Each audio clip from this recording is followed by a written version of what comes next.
get ready for the unboxing of the Denman paddle brush, hairbrush. So this is how it comes, the packaging. The matte plastic, you can feel the handle, which for the record I'm not a fan of.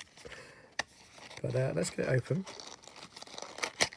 Maybe it'll feel better when we've got the whole brush out.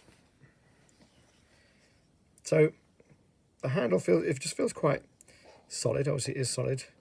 I don't like this groove really. It sort of goes in the wrong way. In the packaging, because you can feel less of the handle, so it's sort of, you can't feel this top half. It feels a little bit better in the hand. It feels a bit top heavy, as you'd probably expect, because that's the weight is. You've got these interesting bristles. The paddle is this kind of a rectangle shape. It's quite a nice effect, isn't it? You've got the Denman logo there. So Denman's a well-known hairbrush brand.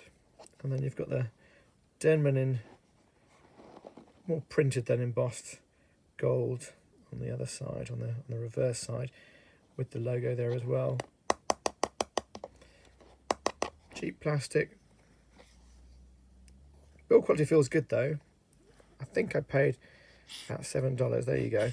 Little air hole in the middle to allow the flex of the bristles. So it should be quite comfortable. But that's it. The Denman paddle hairbrush.